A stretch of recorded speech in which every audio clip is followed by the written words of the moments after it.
Të dashur shqiptar, ka ndodhur një skandal shumë i madh në zyrën e presidentit të Shqipërisë. Presidenti i Shqipërisë, që nuk është i zgjedhur, por i emëruar nga partia totalitare në pushtet, ky president nuk di gjuhën shqipe dhe ka nxjerr disa komunikime, disa deklarata të njëpasnjëshme me gabime të rënda gjuhësore. Presidenti i Shqipërisë nuk di shqip, nuk duhet të kishte kaluar klasën e 5 fillore. Presidenti ynë, shqiptar. Ai i dërgon ngushëllime familjes Zhej për shkak të ndarjes nga jeta të gazetarit të shquar Artur Zhej. Dhe presidenti boton të deklarat me gabime shtypi për ndarjen nga jeta të intelektualit të shquar shqiptar. Shikoni vetë sepse është ngjarje shumë e rëndë. Të dashur shqiptar, kujtova sepse ishte një shaka, kujtova se mos ishte ndonjë reng nga ata që bën njerëzit në TikTok, kur duke parë filmat e mi në TikTok që janë marrë nga autorë të tjerë me emrat e tyre, dhe ndërsa po lexoja lajme të ndryshme në TikTok, lexoj që Artur Zhej është ndarë nga jeta mbasi i kishte bërë dëm ushqimi në një restorant në Sarand.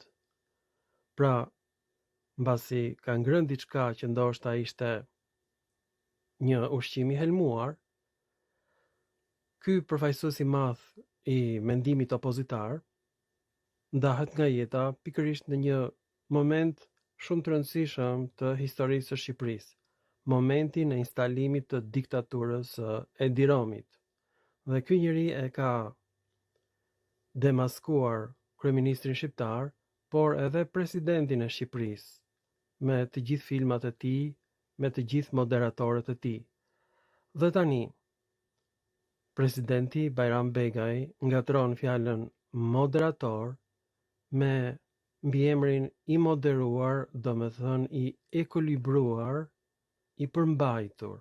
Dhe ai thot: ngushëllimet më të ndjera familjes dhe komunitetit të medias për ndarjen e papritur nga jeta të Artur Zhejit, një prej zërave më aktiv, më të angazhuar dhe më moderator e kontribues në debatin publik në Shqipëri. Pra, moderator ka kuptimin i përmbajtur, por në gjuhën angleze, ndërkohë që fjala moderator ka ndryshuar kuptimin në anglisht, ka dalë një kuptim i ri me kuptimin gazetar që kontrollon debatin e dy presidentëve gjatë diskutimit të tyre në Shtetet Bashkuara të Amerikës, pastaj u përhap me kuptimin njeri që gjykon se cili nga gazetarët do të flasi. Pra, ky është një moderator, një njeri që mban ekuilibrin në një bisedë në televizion. Dhe kështu ka hyrë dhe në gjuhën shqipe. Pra, këtë gabim bën Bajram Begaj, dhe gabimi i dytë është mbiemri aktiv që duhet ishte në numrin shumës, sepse zërat gjithashtu është një emër në numrin shumës që kërkon mbiemrin gjithashtu në numrin shumës. E treta, mediat nuk janë në numrin njëjës, media. Ai e merr nga anglishtja, por në gjuhën angleze ky është një shumës i singularizuar. Pra, ka 3 gabime të rënda në deklaratën e presidentit të Shqipërisë, sepse ka shumë mundësi që këtë deklaratë ta ketë bërë një nga sekretarët e tij, domethënë ai s'e ka shkruar fare, vetëm ka vënë në shkrimin e tij poshtë deklaratës. Ky është presidenti i Shqipërisë, të dashur shqiptar, dhe tani do të shikojmë që inteligjenca kompjuterike bën pikërisht këtë pohim që bëj dhe unë. Ja ta shikojmë.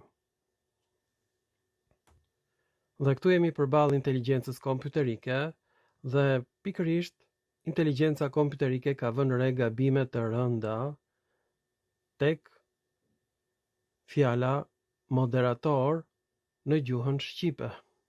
Pra, Bajram Begaj ngatron fjalën i moderuar me emrin moderator, që do thot gazetar, po ashtu ai bën gabimin e rënd të fjalës media, e cila është në gjuhën angleze një shumës i singularizuar, pra nuk është në shqip i medias, por i mediave. Ndërkohë që zërat është në numër shumës në gjuhën shqipe dhe kërkon që dhe mbiemri të jetë në numër shumës. Pra zërat janë aktive. E shikoni që këto janë gabime shumë të rënda të gjetura nga inteligjenca kompjuterike dhe do t'i vendos pikërisht poshtë filmit shpjegimet e inteligjencës kompjuterike që përkojnë pik për pik me zbulimet e mia. Pra nuk bëhet më fjalë për Ilir, për Pellazg, bëhet fjalë për presidentin e Shqipërisë, Bajram Begaj, që her pas here nxjerr deklarata me gabime të rënda gjuhësore, por të bësh gabime gjuhësor në një lajm për vdekjen e një gazetari të shquar, ndoshta intelektualit më të shquar të mediave sot për sot, Artur Zhej, ky është turpi më i madh i njerëzimit të dashur shqiptar. I bëj thirrje zyrës së presidencës të dashur shqiptar që të më angazhoj mua dhe unë falas do t'i ndihmoj, do vë dhe emailin tim dhe përpara se sa presidenti të nxjerr një lajm, një ngushëllim, ta dërgoj tek emaili im, do t'ja rregulloj, do t'ja përpunoj, do t'ja dërgoj dhe ai mund ta nxjerrë në emrin e tij falas. Pas një shpërblim të dashur shqiptar, e deklaroj publikisht ndihmën time për zyrën e presidencës, sepse kur presidenti i pazgjedhur Bajram Begaj, domethënë president i një puçi, është bërë puç në Shqipëri, grusht shteti.